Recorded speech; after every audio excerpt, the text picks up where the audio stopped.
सन 1967।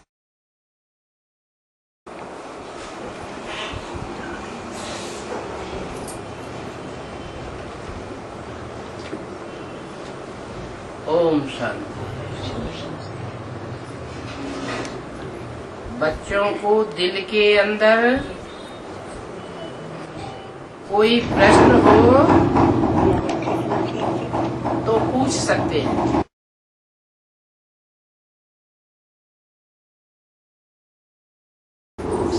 है कोई प्रश्न? अरे बाबा पूछ रहे हैं, दिल के अंदर कोई प्रश्न उमड़ घुमड़ रहा हो तो पूछ सकते हैं।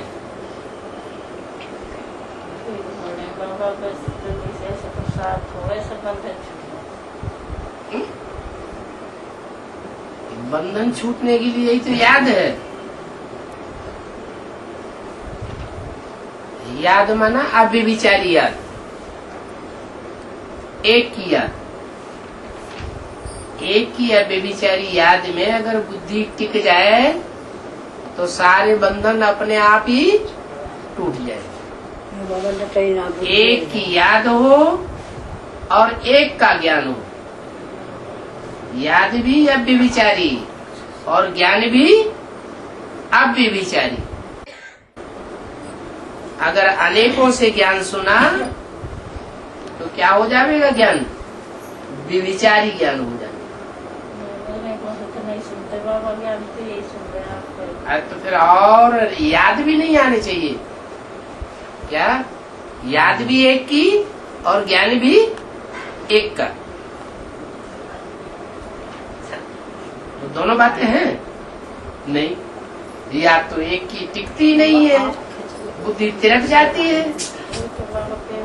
और 63 जन्मों के संबंध जुटे हुए ना आत्मा के साथ, व्यभिचारी संबंध है, वो खींच लेते।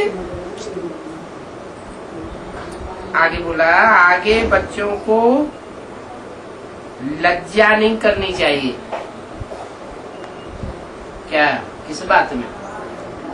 प्रश्न पूछने में, बाबा से अपनी दिल की बात हल करने में कोई लज्जा नहीं करनी चाहिए।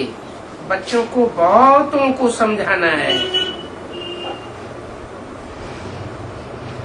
तो अगर अंदर कोई प्रश्न घुमड़ रहा है और खुद ही मुझे हुए होंगे तो दूसरों को कैसे समझावेंगे?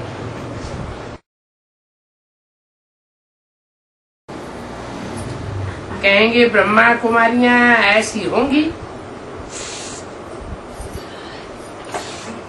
ऐसी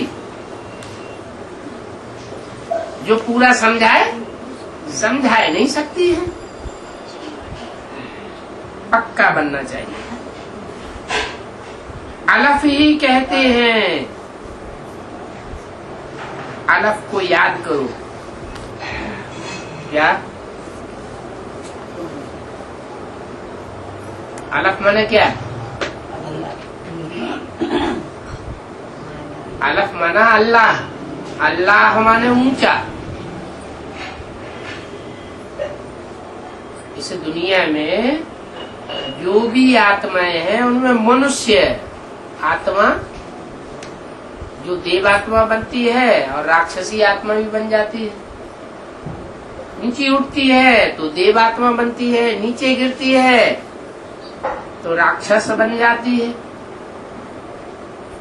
वो आत्मा ही सबसे ऊंची है। और आत्मा याद किसे करे? याद उसे करे जो आत्माओं में सबसे ऊंचा पाठधारी है। वो कौन है? बिंदु बिंदु आत्मा है तो सब है, कीड़े मकोड़े पशु पक्षी सब बिंदु है। लेकिन उनमें ऊंची आत्माएं हैं मनुष्यों की, और मनुष्य आत्माओं में भी देवात्माएं ऊंची है। और उन देवात्माओं को भी मनुष्य से देवता बनाने वाला सुप्रीम सोल सबसे ऊंचा है। लेकिन ऊंचा और नीचा ये किस दुनिया की बात है? साकार दुनिया की बात है या निराकारी दुनिया की बात है? साकार दुनिया में ऊंच और नीचे होता है, तो ऊंच के ऊंच को याद करना है, उसको कहते हैं अलफ। पहला अक्षर है उर्दू का। ये नहीं कहा नुक्ता, बिंदु, ऊंचते ऊंचे। क्या बिंदु के ऊंच और नीच होने की बात नहीं है, वो अलफ ऊंचते ऊंचे। बे क्यों नहीं? अलफ के बाद और भी तो नंबर है, बे, पे, टे, ते, से। वो ऊंच क्यों नहीं ऊंचते ऊंचे? क्योंकि और सब जो है वो अनिश्चय बुद्धि हो जाते हैं। क्या? अनिश्चय बुद्धि विनश्यते की लिस्ट में जाते हैं। विनश्यते का मतलब खलास नहीं हो जाते। आत्मा कभी खलास नहीं होती, लेकिन पद नीचा हो जाता है। क्या 500 करोड़ की माला है मनुष्यों की, तो जो भी 500-700 करोड़ की मनुष्यों की माला है, उसमें जो दाने हैं वो ऊपर नीचे तो होंगे कि नहीं होंगे? कोई ऊंचे होंगे, कोई नीचे होंगे। तो जो जितने अनिश्चय बुद्धि बनते हैं, उस एक अलफ के ऊपर उतना ही दाना नीचे खिसकता जाता है। एक के ऊपर अनिश्चय बुद्धि बनेंगे तो जरूर कहीं दूसरी जगह निश्चय बैठेगा। एक जगह आत्मा शरीर छोड़ती है तो दूसरी जगह जाने जन्म लेती है। वो स्थूल जन्म मरण है और ये बेहद का जन्म मरण है। निश्चय बुद्धि और अनिश्चय बुद्धि बनने का। निश्चय बुद्धि माना जन्म हुआ, अनिश्चय बुद्धि माना मृत्यु हुई। तो जो निश्चय बुद्धि बनने वाली आत्माएं हैं, खासकर मनुष्य आत्माओं की बात हो रही है। जानवर निश्चय बुद्धि अनिश्चय बुद्धि तो बनेंगे ही नहीं, उनके अंदर तो बुद्धि ही नहीं है, ज्ञान ही नहीं है। तो उन मनुष्य आत्माओं में जो मनुष्य का पार्ट बजाती है, उनमें ऊंच से ऊंच कौन, जिसको हमें याद करना है? अलफ। क्या? अलफ और बे दो चीजें हैं। बे है खड़ा डंडा और अलफ है खड़ा डंडा। क्या? तो एक ही ऐसी आत्मा है जो आदि से अंत तक अनिश्चय बुद्धि नहीं बनती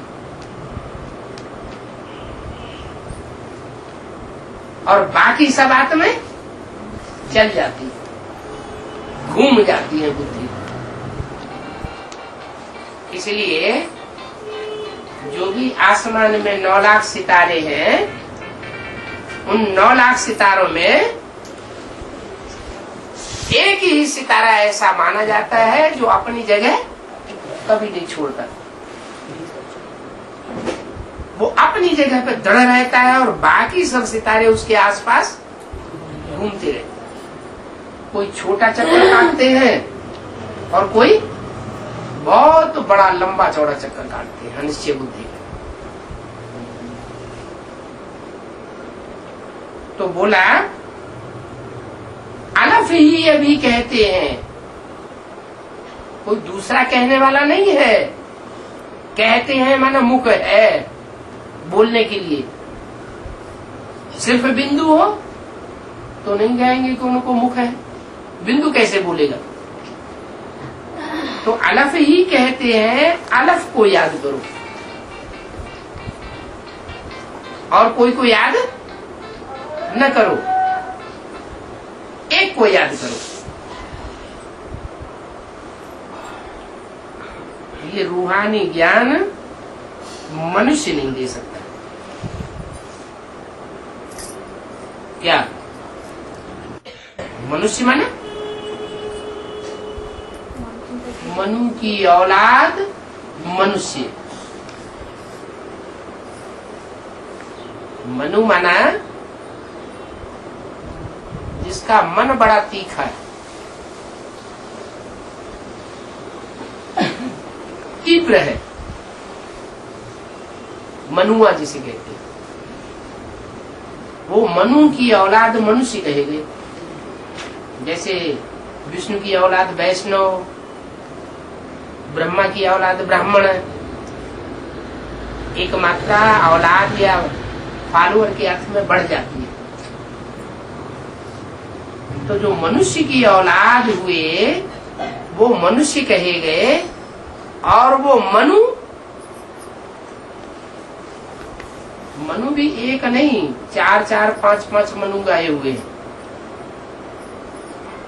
उनमें जो सर्वोपरि मनु है, उस मनु की बात है जिसने अपने मनुआ को पहले कंट्रोल किया।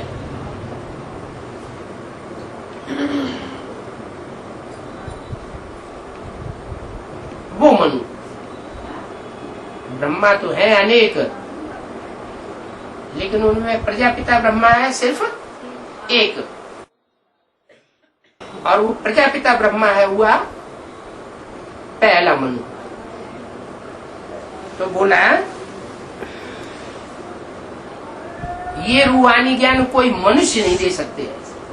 मानो जो मनु की औलाद है 500-700 करोड़, वो ये ज्ञान नहीं दे सकते। कौन दे सकता है? स्वयं मनु दे सकता है। और मनु कौन होता है? जिसमें सुप्रीम सोल पहले प्रवेश करके ज्ञान सुनाता है। वो सभी देहधारी मनुष्य समझाते हैं। दुनिया में जितने भी मनुष्य हैं वो सब देह भान वाले हैं, और सुप्रीम सोल जिसमें मुकर्रर रूप से प्रवेश करके सुनाता है वो एक ऐसा पार्टधारी है जो देह भान वाला नहीं है। देह भान में रह करके ज्ञान नहीं सुनाता है। देहधारी मनुष्य समझाते हैं। अब आत्माभिमानी बनना है। अब पहले क्यों नहीं? 63 जन्म में क्यों नहीं? क्योंकि आत्मा का वहां कोई ज्ञान देने वाला था ही नहीं। और अभी ज्ञान देने वाला आया हुआ है, वो अपना भी ज्ञान दे रहा है और हम आत्माओं का भी ज्ञान दे रहा है। आत्मा है पार्टधारी। सिर्फ इतना ही ज्ञान नहीं है कि मैं आत्मा ज्योति बिंदु मन बुद्धि सहित आत्मा हूँ, भ्रकुटी के मध्य में निवास करती हूँ। इसके आगे भी कुछ ज्ञान है। आत्मा पार्टधारी है, तो आत्मा के अंदर अनेक जन्मों के पार्ट नुधे हुए। तो सारे पार्ट की याद हो जाए, स्मृति आ जाए, वो आत्मा का ज्ञान है संपन्न संपूर्ण। या सिर्फ इतना जान लेना ज्ञान है कि मैं आत्मा ज्योति बिंदु भ्रकुटी के मध्य में सितारा मिसल हूँ। क्या ज्ञान है? आत्मा का संपन्न ज्ञान है। आत्मा का पूरा पार्ट बुद्धि में बैठ जाए। तो आत्माभिमानी पहले बनना पड़े। इसके लिए क्या करना पड़े? मैं आत्मा ज्योति बिंदु हूँ, ये हर समय स्मृति में बना रहे।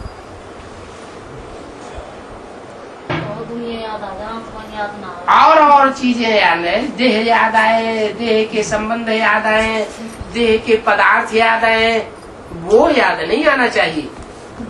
ऐसे बुद्धि कब बनेगी? प्रैक्टिस करने से बनेगी। बहुत कोशिश कर रहे हैं। अभी 63 जन्म से प्रैक्टिस पड़ी हुई है देहदारियों की, क्योंकि देहदारियों से संबंध जोड़े हैं, देहदारियों से सुख भोगा है। भोगा ही नहीं, तो जिससे सुख भोगा है, जिसके संग के रंग में आए हैं, वो याद आएगा। अभी तक कोई ऐसा गुरु नहीं मिला जो ये बताए क्या कि तुम देह नहीं हो, तुम आत्मा हो और आत्मा का ये स्वरूप है। अब ये ज्ञान मिला है। क्या कि हम आत्मा है और हमें आत्माभिमानी बनना है। हम अभी बने नहीं हैं। माना 24 घंटे सोते जागते चलते फिरते वो स्टार याद बना रहे। जैसे माँ होती है, माँ को अपना बच्चा याद बना रहता है ना ज्यादातर है? तो बच्चे का रूप बुद्धि में बैठा रहता है। बैठा रहता है कि नहीं? स्मृति में रहता है ना। तो ऐसे ही आत्मा का जो स्वरूप है ज्योति बिंदु स्टार मिसल, वो सदैव यहाँ वो आत्मा स्मृति में बनी रहे। आत्माभिमानी बनना है, बने नहीं है। बैरिस्टर भी आत्मा बनती है, डॉक्टर भी आत्मा बनती है।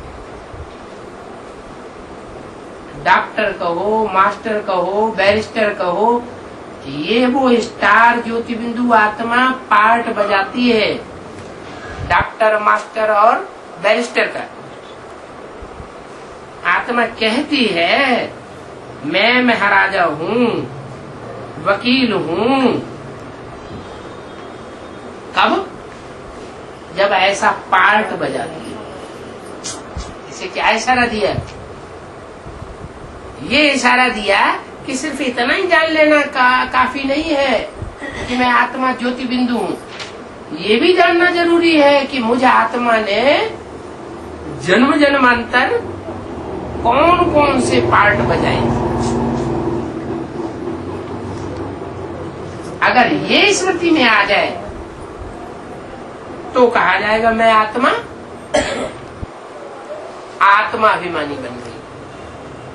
आत्मा को अनेक जन्मों का अपना पार्ट याद आ गया। नहीं तो मुरली में बाबा कहते हैं वो एक्टर, वो पार्टधारी तो बेवकूफ, जो रंगमंच पर आकर के अपना पार्ट ही भूल जाए।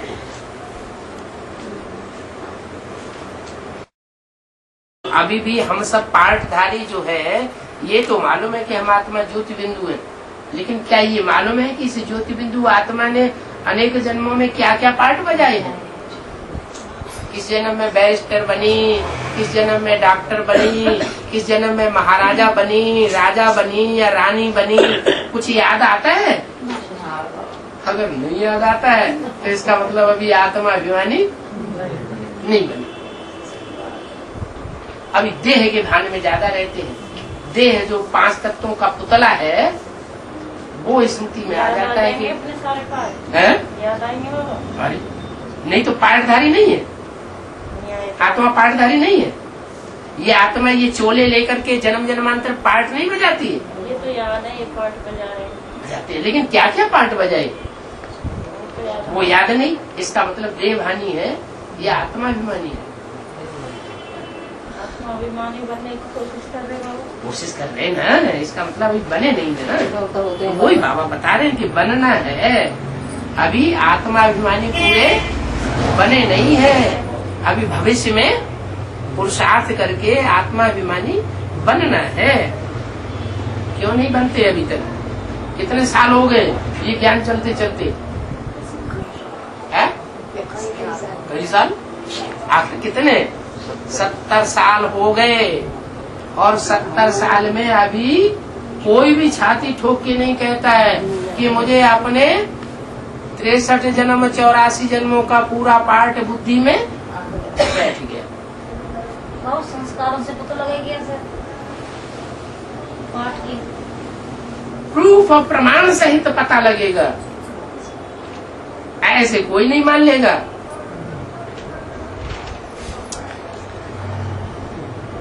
तो आत्मा में जो अनेक जन्मों के संस्कार भरे हुए हैं पुनर्जन्म के,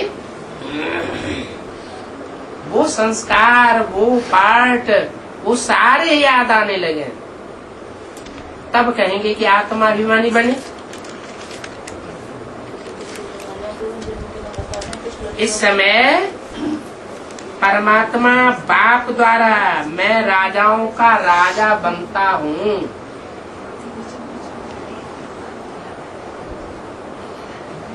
ये राजाई का पार्ट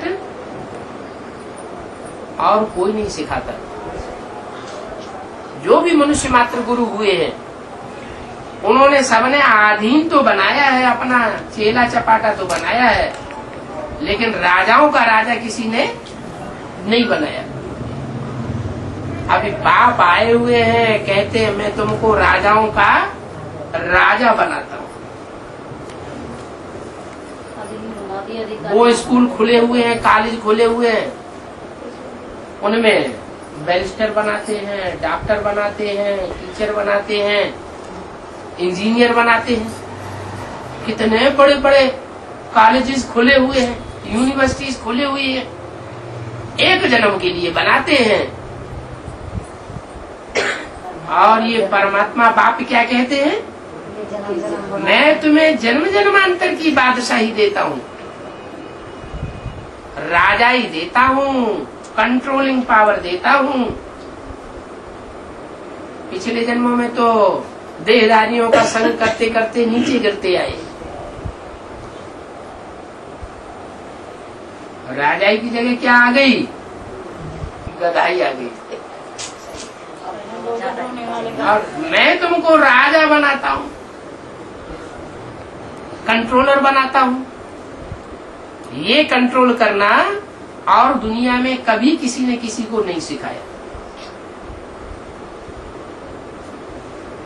ये मैं ही हूँ जो आकर के तुमको कंट्रोलिंग पावर देता हूँ। उसके लिए तरीका बताता हूँ, मुझे एक को याद करो। अगर औरों को भी याद किया, क्या छोटा बच्चा होता है ना, स्कूल में जाता है, जब स्कूल में जाता है तो उसे टीचर याद आने लगता है, माँ की याद धीरे धीरे भूलने लगती। तो मैं तुम्हें पढ़ाई पढ़ाने आता हूँ, राजाई की पढ़ाई पढ़ाता हूँ, तो मैं तुम्हारा बाप भी हूँ, जन्मदाता, और अंत में वर्षा देने वाला। बाप भी हूँ, टीचर भी हूँ, और सदगुरु भी हूँ, तुम्हारी सदगति करने वाला भी हूँ। वो गुरुओं ने तो सदगति नहीं की, खुद ही दुर्गति में चले गए। एक गुरु मर जाता है तो उनका जो चेला गद्दी पे बैठता है वो ठेका ले लेता है। गुरु की दुर्गति हो गई, अब चेला कैसे सदगति करेगा? ये तो एक ही सदगुरु है, ये बदलने वाला नहीं। ऐसे नहीं ब्रह्मा ने शरीर छोड़ दिया तो उनकी गद्दी पे जो बैठेगा संस्था संचालन करने वाला, वो सदगति करेगा? नहीं। यहाँ तो भले 70 साल हो गए, एक ही सदगुरु है, आदि में भी वही था और अंत में भी वही होगा। वो एवरलास्टिंग है, वही सबकी सदगति करने वाला। उसके लिए गाया हुआ है, सबका सदगति दाता राम। भक्ति मार्ग में क्या गाते हैं? ये नहीं कहते सबका सदगति दाता कृष्ण, सबका सदगति दाता विष्णु। क्या कहते हैं? सबका सदगति दाता राम। तो जरूर रामकृष्ण वाली आत्माएं तो हैं, वो मनुष्य से देवता बनती तो हैं, लेकिन उन जो भी 33 करोड़ देवताएं हैं उनमें सिर्फ एक ही आत्मा ऐसी है जिसमें वो सुप्रीम सोल मुकर्रर रूप से प्रवेश करके मनुष्य को मनुष्य से देवता बना करके जाता है। और कैसा देवता बना के जाता है? राजाओं का राजा। क्या इस सृष्टि पर जितने भी राजाएं हुए हैं और जितने भी अभी कंट्रोलर हैं, उन सब कंट्रोलर्स का, उन सब शासकों का शासनकर्ता बना के जाता हूँ, माने विश्व का बादशाह बना के जाता हूँ। महाराजाओं के महाराजा कौन होते हैं ये कोई नहीं समझ सकता। क्या राजाओं का राजा वो तो हो गए महाराजा, सम्राट कहा जाता है। छोटे छोटे राजाएं होते हैं और वो उन छोटे छोटे राजाओं के ऊपर बड़ा महाराजा होता है, उसे सम्राट कहते हैं या महाराजा कहते हैं। लेकिन ये प्रश्न पूछा कि महाराजाओं के महाराजा कौन होते हैं, ये बात कोई नहीं समझा सकता। दुनिया में जो भी सम्राट हुए हैं, महाराजा हुए हैं, महाराजा का टाइटल धारण करने वाले हुए हैं, प्रैक्टिकल में महाराजा की भी है, उन सबका महाराजा कौन, वो कोई नहीं बता सकता। इसको समझ भी कोई नहीं सकते। कौन है? कौन गाया हुआ है? नहीं नहीं है? हाँ, सारे विश्व का नाथ सिर्फ एक ही गाया हुआ, विश्वनाथ शंकर। विष्णु भी नहीं गाया हुआ। कौन गाया हुआ है? एक विश्वनाथ शंकर गाया हुआ है। बाकी सब 33 करोड़ देवताएं उसके नीचे हैं। इसलिए 3 जो पुरियां हैं उनमें सबसे ऊपर किसको दिखाया है? शंकर को सबसे ऊपर दिखाया है। उसको कहते भी हैं देव ब्रह्मा, देव विष्णु, देव देव महादेव। महा माने बड़ा, बड़े से बड़ा, उससे बड़ा कोई होता नहीं है। तो वही महाराजाओं का महाराजा वही है। और ये बात सिवाय शिव बाबा के और कोई समझा ही नहीं सकता, समझ भी नहीं सकता। महाराजाएं पतित हैं और दूसरे महाराजाएं जो पावन थे, पतित महाराजाएं पावन की जाकर के पूजा करते हैं। क्या द्वापर युग से जो भी महाराजाएं हिस्ट्री में हुए हैं कि नहीं? जो भी महाराजाएं हुए हैं वो सब पतित महाराजाएं पावन महाराजाओं की मंदिर में जाके पूजा करते हैं। लक्ष्मी नारायण की पूजा करते हैं कि नहीं? तो क्यों पूजा करते हैं? क्यों उनको माथा झुकाते हैं? वो तो महाराजा हैं, खुद भी तो महाराजा हैं, सम्राट हैं, राजाओं के राजा हैं, तो उनकी जाके पूजा क्यों करते हैं? हाँ, वो पावन और वो पतित। अच्छा, ये तो दुनिया की बात हो गई, बड़े ड्रामा के अंदर की बात हो गई। अभी तो शूटिंग चल रही है। क्या चल रही है? रिहर्सल चल रही है कि नहीं? तो जो रिहर्सल चल रही है उस रिहर्सल में भी तो ऐसा ही होगा कि नहीं होगा? कैसा कैसा होगा? बाकी सब पते कि जो बड़े से बड़ा महाराजा होगा रिहर्सल पीरियड में, उसके सामने सबको आके माथा टिकाना पड़े। माथा टिकाने का मतलब अपनी बुद्धि जो है टिपर उसके सामने घिसनी पड़ेगी, हमें इसका अर्थ बताओ। वो सबकी अर्थ को बताएगा, लेकिन वो किसी से पूछने नहीं जाएगा। वो किसी के सामने माथा घिसेगा नहीं जाके, उसके सामने सब आकर के माथा झुकाएंगे, टिपर घिसाएंगे। ये है उस ऊंच ते ऊंच अलफ अल्लाह की पहचान। क्या कहा? नहीं समझ में आया? ये निश्चय पत्र क्यों लिखाए जा रहे हैं कोर्ट में, कोर्ट स्टाम्प पेपर पर? है? इसलिए लिखाए जा रहे हैं कि कोई अभी तो मान जाता है कि हमें निश्चय बुद्धि बन चुके, मान लिया ऊंची तो ऊंच है, और कल जाके इनकार कर दे, कहे कि हम ही भगवान हैं। ऐसे निकल रहे हैं कि नहीं? निकल रहे। पहले तो नहीं लिखाते थे, यज्ञ के आदि में खून से लिखवाते थे। वो खून से लिखने वाले भी हाँ हो गए। तो बोला जो पावन राजाएं होते हैं उन पावन राजाओं महाराजाओं की पतित महाराजाएं जाकर के पूजा करते हैं, उनके सामने माथा झुकाते हैं। तो जो माथा झुकाने वाला हो, अभी तो माथा झुका जाए, फिर बाद में कहे कि तुम हमारा माथा झुकाओ आके, पहले तो हम ऐसे ही चले गए थे तुम्हारे सामने माथा झुकाने के लिए, तो कोई मानेगा क्या? है? नहीं मानेगा। अगर मानेगा भी तो वो ही मानेगा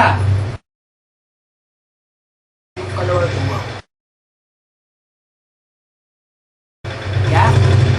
स्वधर्मे निधनम से परधर्मो भयावह। अपने धर्म से नीचे, धारणा से नीचे गिर गया।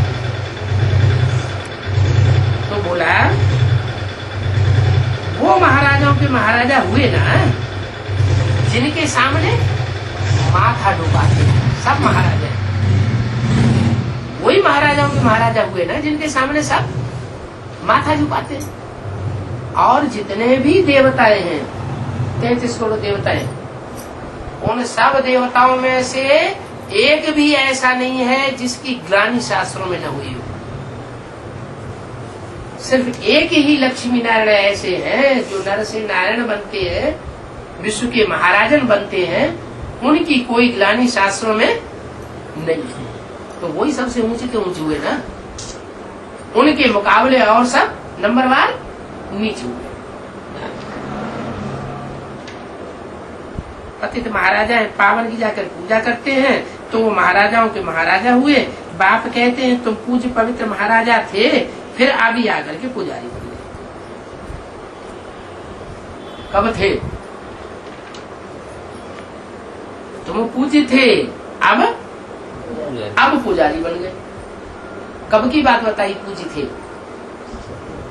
सतयुग की आदि में जब संगम युग का सबसे ऊंचा चरण चल रहा था, स्वर्णिम संगम युग, उसमें तुम महाराजा थे, अभी पुजारी बन गए। जो पूज्य होकर गिरते हैं वो ही पूजा करते हैं। क्या? पावन की पूजा करते हैं, पतित की कोई पूजा नहीं करते हैं। अब तुमको पता पड़ा हम पावन महाराजाएं थे, क्या कहा? इसको पता पड़ जाए अपने स्वरूप का। जैसे पहले राजाएं होते थे,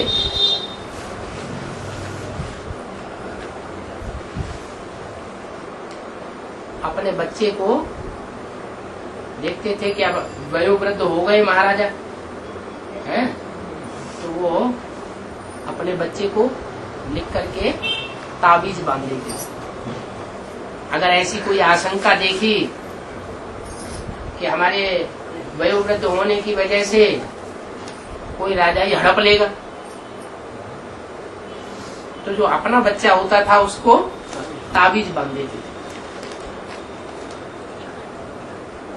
बाबा उसको कहते हैं लॉकेट। कहाँ बांध देते? ताबीज कान में कि नाक में?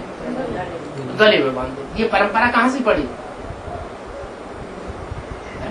सभी परंपराएं कहाँ से पड़ती हैं? संगम में पड़ती है। शिव बाबा जब आते हैं तो जिस बच्चे को मुकर्रर रूप में आकर के विश्व का मालिक बनाना होता है, वो बच्चा अगर कहीं इधर उधर संसार में विलम जाए। यज्ञ के आदि में कोई व्यक्ति ऐसा था जो बाद में पता ही नहीं चला कहाँ चला गया। कोई था या नहीं था? ऐसे ऐसे बच्चे थे जो मम्मा बाबा को डायरेक्शन देते थे, ड्रिल कराते थे, टीचर बन करके बैठते थे। हम समझते थे ये तो बहुत अच्छा नंबर माला में आवेंगे, वो भी गुम हो गए। तो गुम हुए ना, तो उन गुम हुए बच्चों के कंठ में वो लॉकेट डाल दी। किसने? है? शिव बाबा ने। कौन सी लॉकेट डाल दी? है? अरे वो संस्कृत गीता में भी तो लिखा हुआ, मैं आता हूँ तो सबसे पहले ये ज्ञान किसको देता हूँ? है? सूर्य को देता हूँ। तो वो सूर्य जिससे सूर्यवंशी पैदा हुए, सबसे ऊंचा वंश पैदा होता है, वो ज्ञान सूर्य यज्ञ के आदि में जिसमें परमात्मा से मैंने पहले पहले प्रवेश किया, वो कहाँ गया? ब्रह्मा के साक्षात्कारों का जिसने रहस्य सुनाया, किसी को पता नहीं। लेकिन ऐसे नहीं है कि वो गुम हो गया है तो गुम ही बना रहेगा। क्या शिव बाप ने उसके गले में क्या बांध दिया है? लॉकेट बांध दिया। नाम क्या रखा? सच्ची गीता लॉकेट। तो होते हैं भक्ति मार्ग में लॉकेट का छोटा रूप बनाते हैं और उसको ताबीज में बंद करते हैं और गले में भक्ति मार्ग में बांध लेते हैं। ये जो परंपराएं हैं वो कहाँ की परंपराएं हैं? शिव बाबा ने ये परंपराएं इस समय डाली। तो वो गीता यज्ञ के आदि से ही वो बच्चा भला शरीर छोड़ देता है, यज्ञ छोड़ के चला जाता है, तो जहां कहीं भी जाके जन्म लेगा उसके कंठ में वो ताबीज, वो लॉकेट पड़ी रहती है। जब टाइम आता है, ज्ञान लेता है, तो वो ताबीज खुलने लगता है। वो कंठ में से वो ज्ञान सारा खुलने लगता है। तो बोला पतित पूजा करते हैं पावन की,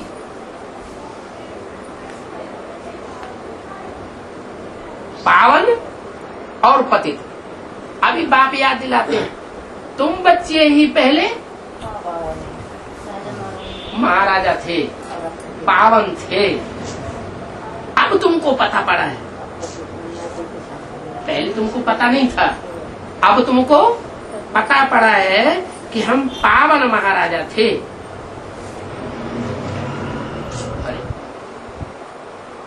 कोई महाराजा का बच्चा जंगल में खो गया हो और वो भेड़ियों के साथ रहने लगा हो बचपन से ही, और भेड़िए उसको खाना भूल गए हो,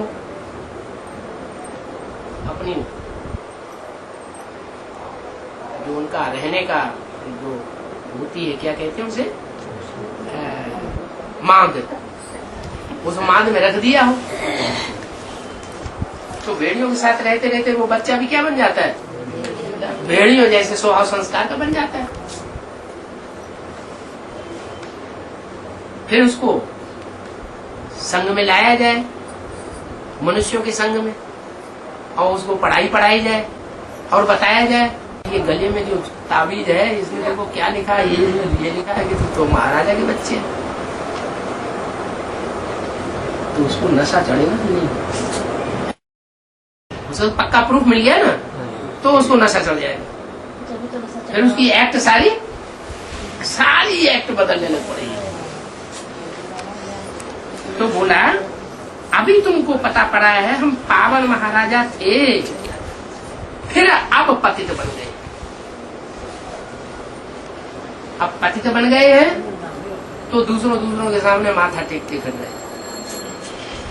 अगर पावन महाराजा थे ये स्मृति आ जाए तो वो किसी के सामने माथा, क्या किसी के सामने माथा नहीं टेकेगा।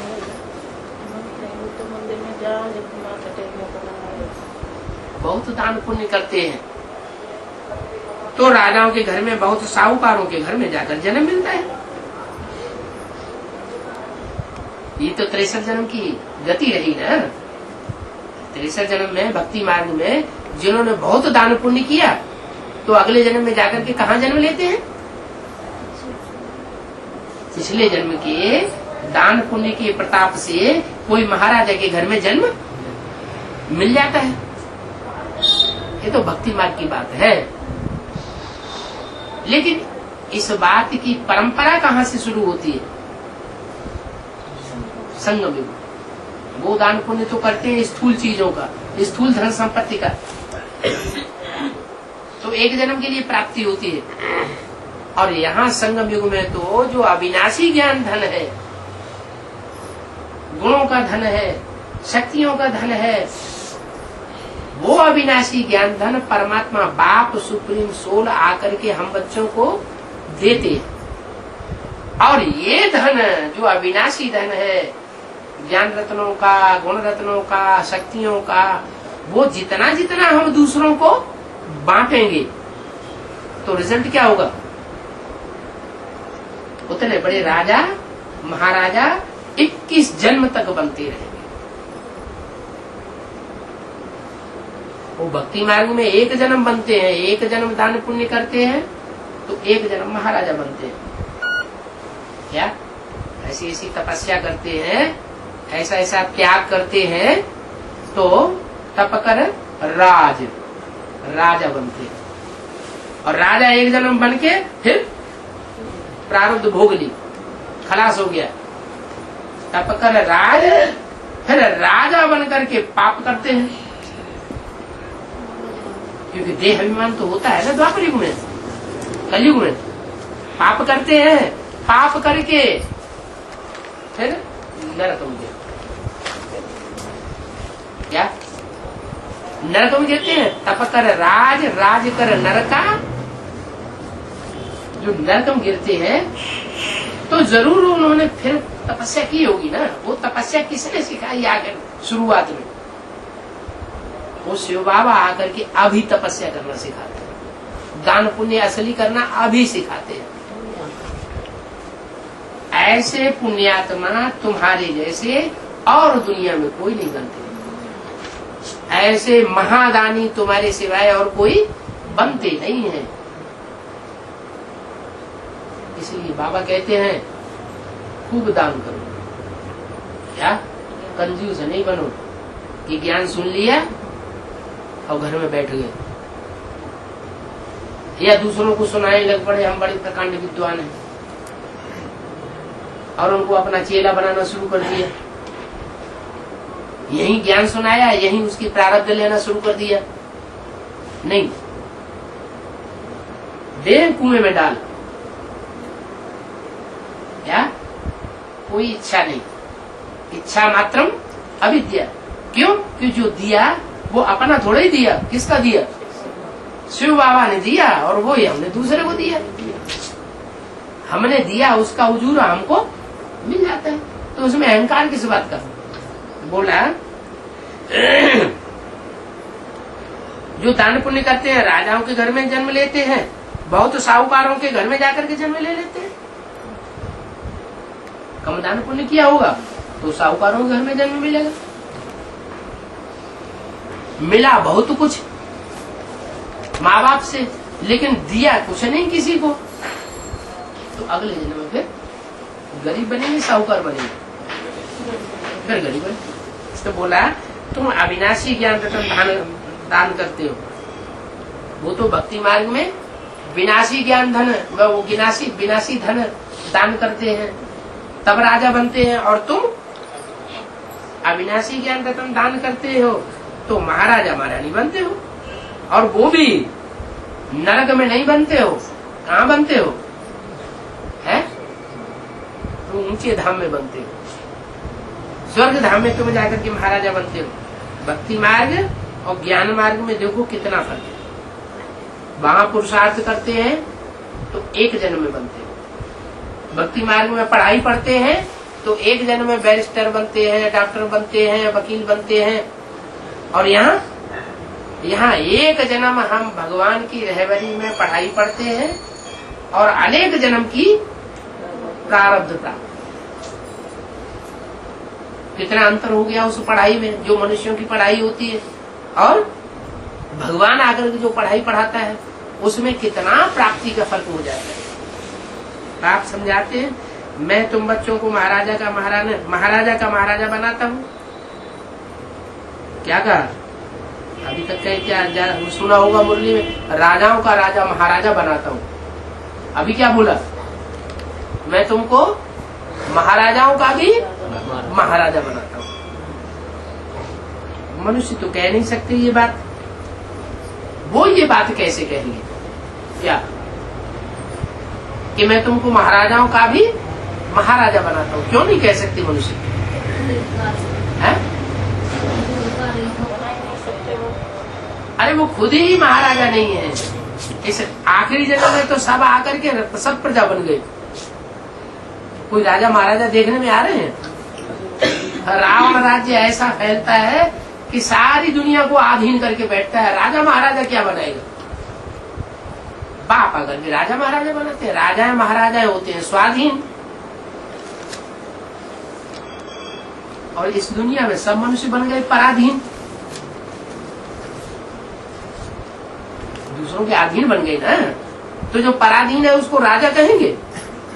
राजा किसी के अधीन होता है क्या? ये स्वाधीनता का पाठ बाप ने आकर के पढ़ाया, जो अलफ अल्लाह कहा जाता है। इसलिए भक्ति मार्ग में भी कहते हैं शंकर जी को स्वतंत्रता का सम्राट। क्या? स्वतंत्रता का सम्राट एक ही है, उसका एक ही नारा है, स्वतंत्र रहो और दूसरों को भी स्वतंत्र रहने दो। बाकी जरूर कुछ न कुछ बांधने करते हैं, दूसरों को बांधेंगे, हमारे अंडर में रहो। वो एक ऐसा पार्टधारी है कि षष्ठी पर आकर के ऐसा पार्ट बजाता है श्रेष्ठ से श्रेष्ठ, इतनी ऊंची पढ़ाई पढ़ाता है और बच्चों को कहता क्या है? बच्चे आई एम योर, अरे भूल गए बच्चे, I am your most obedient servant. सारे नागन को नाच ले गए बंशी बजा के। आज्ञाकारी। I am your most obedient servant माने मैं तुम्हारा बहुत आज्ञाकारी नौकर बन करके आता हूँ। क्या? तुम आज्ञा करो, मैं तुम्हारी सेवा करूं। तो बोला वो मनुष्य ये नहीं कह सकते मैं तुमको महाराजाओं का महाराजा बनाता हूं। वो कैसे कहेंगे? बनाने वाला तो एक ही बाप है और तो कोई बना ही नहीं सकता। तो बाप बैठ समझाते हैं, ज्ञान का सागर, इतना ज्ञान देते हैं जो सागर को स्याही बनाओ और जंगल की सारी लकड़ियों को कलम बनाओ तो भी पूरा नहीं होगा। सारी लकड़ियां घिस जाएंगी कलम की, और सारा सागर जिसकी स्याही बनाई जाए वो सारी स्याही खलास हो जाएगी, तो भी उसका सुनाया हुआ ज्ञान खलास नहीं हो सकता। और ये छोटी छोटी अभी बुंदकियां निकल रही हैं, वो अपने को भगवान साबित करती है। क्या निकल रही कि नहीं? और विष्णु से कम कोई नहीं अपने को बताता है। फरक्काबाद के नजदीक एक विधुना है, विधुना गांव, उसमें 9 दिन की भट्टी आके कंपिल में की और वहां जाकर के घोषणा करती है मैं राम सीता वाली आत्मा हूँ, मेरी युगल सीता है, मैं राम हूँ। ये राम सीता विष्णु, विष्णु का पार्ट हमारा है। खूब पार्टियां बना बना करके माउंट आबू ले जाते, आगरे में उसका खूब प्रचार हो रहा है।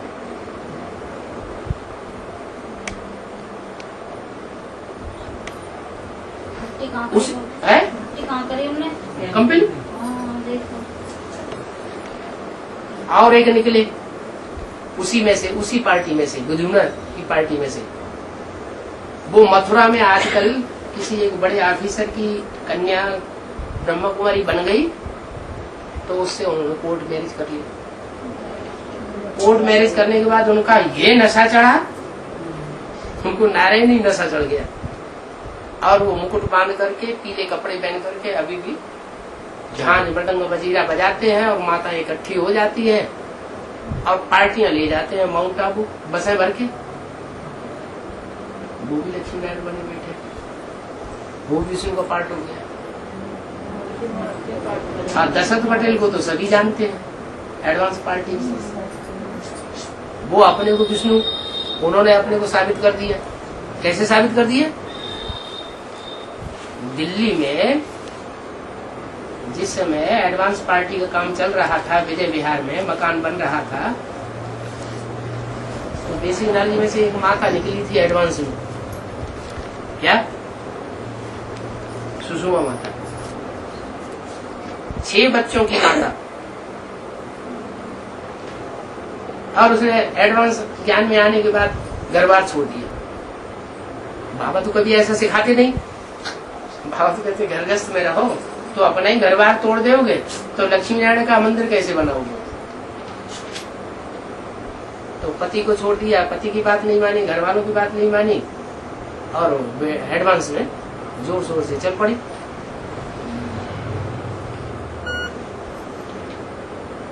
ज्यादा नशा चढ़ गया।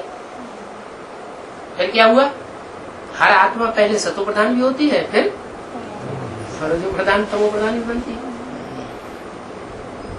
फिर उनकी ऐसी बुद्धि खराब हुई कि दशरथ पटेल का उनसे लेन देन और उनके साथ बैठना ज्यादा होने लगा। और वो एक टाइम ऐसा हुआ कि वो जाकर के अहमदाबाद में नारायणी बन के बैठ गए। उनकी किताबें छप रही हैं, किताबों में पीछे जगदम्बा भारत माता का चित्र छपा हुआ है। एडवांस पार्टी का सारा ग्रुप वहां जाकर के इकट्ठा हो रहा है। अब तो नहीं हो रहा, अभी भी कोई कोई जा रहे हैं, उनके बाल बच्चे अभी भी पैदा हो रहे हैं, जो कोई कृष्ण बन रहे हैं। एक नवीन मोदी है अहमदाबाद के, वो अपने को कृष्ण साबित कर रहे हैं। अपना चित्र भी छपाया हुआ है, उनका बिल्कुल चेहरा मोहरा बिल्कुल वैसा ही कृष्ण, और उसमें इनपुट वगैरह दिखा दिया है, कृष्ण कह रहे हैं। फिर अभी एक पार्टी निकली यहाँ बम्बई में, वसई में एडवांस पार्टी का एक सेंटर खुला था। उस सेंटर में जो एडवांस ज्ञान दिया गया, तो उसमें 2 आत्माएं ऐसी थी जो जिस व्यक्ति ने मकान दिया, उस व्यक्ति के दोनों बड़े मित्र थे। दोनों, वो व्यक्ति जो मकान देने वाला था वो उतना होशियार ज्ञान में नहीं था, लेकिन अंदर से सच्चा था। लेकिन उसको पढ़ाई ऐसी पढ़ाई गई कि वो उल्टा काम करने लगा। माने ब्रह्मा कुमारियों को जहाँ बैठाया गया मकान में, उनकी इंक्वायरी करना, उनके ऊपर आर्डर चलाना। उन्होंने ये कहना शुरू कर दिया, रविंद्र भाई देखो अपने मकान में रहते हैं, उन्होंने भी तो मकान दिया हुआ है, तो हम भी इसी मकान में रहेंगे और हम भी आर्डर चलाएंगे। बाबा जब नहीं होगा तो हम बैठेंगे बाबा बन के। अब ये तो यहाँ चलने वाला नहीं, तो मकान दिया छोड़। और उनको गुरु जो सिखाता था, वो आज फिर विष्णु बन के बैठ गया। सारा एडवांस ज्ञान जो है वहीं से उठाया। कहां से? कंपिल से। अब वो मोटी मोटी किताबें छपाना शुरू कर दी।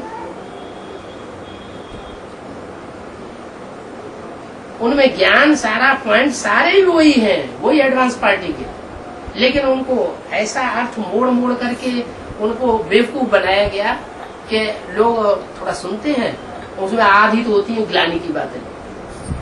ग्लानि माना व्यक्तिगत ग्लानि।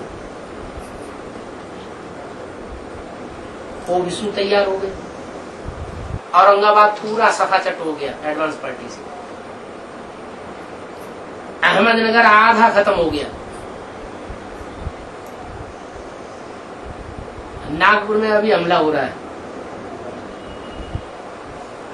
नागपुर की ये हालत है कि जो कन्याएं एडवांस में सरेंडर हुई हैं, उनके माँ बाप धमकी दे रहे हैं, हमारी कन्याओं को वापस कर दो, नहीं तो हम कोर्ट में केस करेंगे। खुद ही जाके सरेंडर किया। बाबा कहते हैं ये लास्ट पेपर है। लास्ट पेपर होगा तो टीचर परीक्षा लेगा कि नहीं लेगा।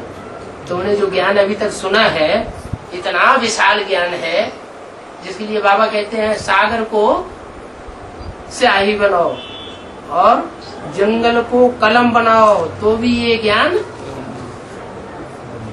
खत्म नहीं होगा। तो इतना विशाल ज्ञान, इतना ऊंचा ज्ञान लेने के बावजूद बुद्धि ऐसी बनी हुई है कि कन्या दान करना और दान करने के बाद उसको वापस लेना और चांडाल बनना। दान करके वापस लेता तो क्या बनता है? चांडाल बनता है। कन्या को तो रत्न कहा जाता है। इतना ऊंचा दान, और वो करने के बाद फिर उस कन्या की जिंदगी खराब करना। उस कन्या की बुद्धि में तो ज्ञान बैठ गया, अब वो नाबालिग है बाई चांस, तो सरकारी नियम तो क्या है, नाबालिग कन्या जो उसके माँ बाप है लौकिक, वो उसके हकदार हैं। भले सरेंडर भी कर दिया या कुछ भी लिख दिया, तो वो जब चाहे तो अपनी कन्या को वापस ले सकते हो। चाहे शादी क्यों न कर दी हो, शादी भी इनवैलिड है, क्योंकि 18 साल से कम कन्या की शादी नहीं करनी चाहिए। दो माँ बाप जाए तो शादी जहाँ की हो वहां से भी कन्या को उठा ला सकते हैं। अब ये हालत हो गई। और ऐसे ही नहीं, मध्य भारत तक विष्णु तैयार हो रहे हैं। अहमदाबाद से दक्षिण में पहुंच करके बंबई में ही विष्णु तैयार हो रहे हैं। नहीं, एक हरियाणा में निकले हैं कैथल में, वो अपने को शंकर जी कह रहे हैं, विष्णु जी कह रहे हैं, शादीशुदा है, कृष्ण बताए रहे हैं। ब्रह्मा जी सुन हमारे अंदर प्रवेश करती है। दक्षिण भारत में एक निकले हैं, वो अपने को विष्णु कह रहे हैं, और उनका प्रताप इतना जबरदस्त हुआ कि हैदराबाद में जो एडवांस पार्टी की जो मुखिया है, संचालिका, वो उसको ही लेकर बैठे हुए, उसकी बुद्धि को पूरा घुमाया हुआ है। उसको कितना भी समझाओ, लेकिन वो स्वीकार नहीं करती है कि विष्णु का पार्ट नहीं है। अभी अभी विष्णु का पार्ट है दक्षिण भारत में। ये हाल हो जाता है। इतना विशाल ज्ञान और ज्ञान लेने वालों की हालत कैसी हो जाती है। अब इतने भगवान तो नहीं हो सकते, इतने भगवान होंगे क्या? कहते नहीं, छुपा रुस्तम बाद में खुले। भगवान होता तो इतने दिन तक क्या नाक रगड़ता है कि अभी तक माला नहीं तैयार हो पाई। दशरथ पटेल जब अपने को विष्णु घोषित किया तो उन्होंने कहा कि घोषणा कर दी 6 महीने के अंदर माला तैयार करेंगे। अभी तक माला तैयार हो गई। एक तो पूरी लिस्ट छप करके आ गई, कोई भगवान बनने वाले ने अपने को प्रत्यक्ष नहीं किया, पूरी लिस्ट 108 की बना करके भेज दी। सूर्यवंशी के 12 मण के कौन है, चंद्रवंशी के 12 मण के कौन है, इस्लाम वंशी के 12 मण के कौन है, और ये आर्य समाजी के 12 मण के कौन है। दिल्ली के हेड ऑफिस में ही भेज दी किताब, सभी मिनिमम में भेजिए, जो और भी एडवांस के उनके पास भी भेजिए। और जिनके नाम छापे उनमें बहुत से ऐसे हैं लोलुप, उन्होंने देखा हाँ हमारा नंबर बन गया, बस उनको नशा चढ़ गया, पैसा दे रहे, छपा 108 की माला बड़ी आराम से बन गई, कोई पुरुषार्थ नहीं। बाबा ये लोग जो है एडवांस ही क्यों तोड़ रहे, वीके क्यों नहीं तोड़ते? तो देख, फिर ब्रह्मा कुमारियों वाली बात हो गई। वो भी कहते हैं हमारे ब्रह्मा कुमार कुमारी ही क्यों तोड़ रहे हैं? तो हमारे ब्रह्मा कुमार कुमारियों को इतने क्यों तोड़ के ले जाते हो? दुनिया इतनी खाली पड़ी हुई है, 500-700 करोड़ की दुनिया, वहां क्यों नहीं जाकर के मरते? बात वहीं आ गई ना। जो कुछ बेसिक में हुआ है वो सब बीज रूप आत्माओं में भी होना चाहिए। बेसिक में तो जड़ें हैं, जड़ें काहे से बनती हैं? बीजों से। बीज से बनती हैं। तो बीज में जो गुण होगा वही तो जड़ों में आएगा। ये बीज रूप यज्ञ के आदमी लिखे, सारी सृष्टि की जो बीज रूप आत्मा, राम वाली आत्मा चली गई तो पीछे पीछे ये बीज भी चले गए। अभी वो राम वाली आत्मा प्रत्यक्ष होती है तो पीछे पीछे वो सारे बीज भी एडवांस पार्टी में प्रत्यक्ष हो जाते हैं। उनमें सब तरह के हैं। चंद्रवंशी भी है, ऐसे नहीं ब्रह्मा बाबा ही चंद्रमा था, वो तो जड़ के रूप में था। यह एडवांस पार्टी की आत्माओं में बीज रूप में भी कोई चंद्रमा है और उनका चंद्रवंश भी। वो चंद्रमा की बात मानेंगे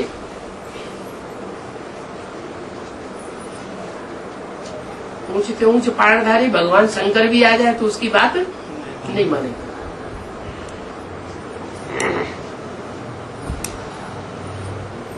बाबा ने भी मुरली में बोला है क्या, जो जिस धर्म का होगा वो उसी की बात मानेगा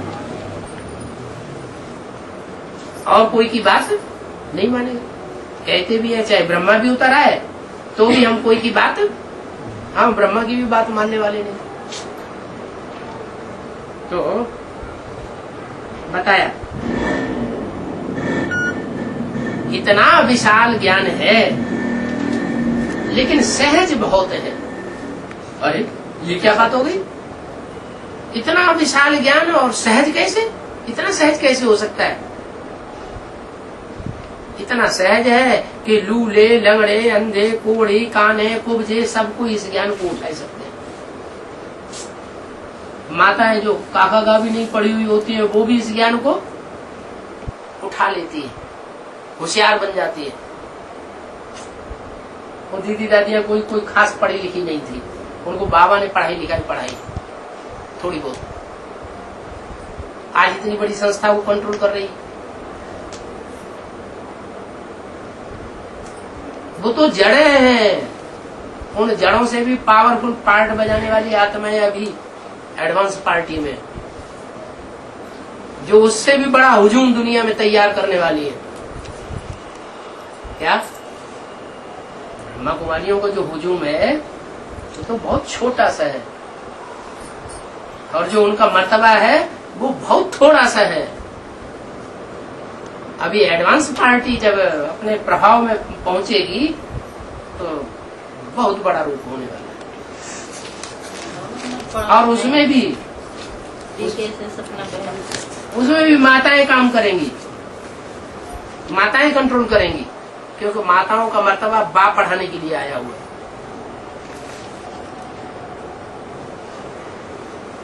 ऊंची से ऊंची माता कौन है, जगदम्बा।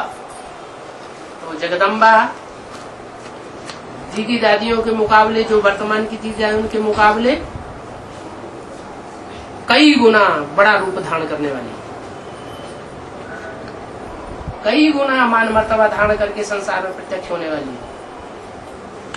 ये सब प्रत्यक्ष होना तब होता है जब बाप गुप्त हो जाता है। आदि में भी बाप गुप्त हुआ और जड़ों में वो ब्रह्मा कुमार कुमारी अभी प्रत्यक्ष हुए। और अभी भी बाप बच्चों की आशा पूरी करेगा, क्योंकि एडवांस पार्टी हो चाहे बेसिक नॉलेज की पार्टी हो, अगर वहां अंदर अंदर झगड़ा चल रहा है तो किस बात को लेकर झगड़ा चलता है, मूल झगड़े का मुद्दा कौन सा होता है, नहीं मालूम। अधिकार, हमको अधिकार मिलना चाहिए, हमको कुर्सी मिलनी चाहिए, हमारी बात क्यों नहीं मानी जाती, हमको क्यों नहीं पूछा जाता। बाहर की दुनिया में भी अधिकार की लड़ाई चलती है और आधार मूर्तों की दुनिया में भी अधिकार की लड़ाई चलती है और बीज रूप आत्माओं की तीसरी दुनिया में भी अधिकार की लड़ाई, इसको बानर सेना कहा जाता है। वो आपस में लड़ाई लड़ रहे हैं। तो बाप तो सब बच्चों की आशा पूरी करेगा ना, करेगा कि नहीं करेगा, है करेगा, तो उनकी आशा पूरी करता है। अच्छा करो राजे।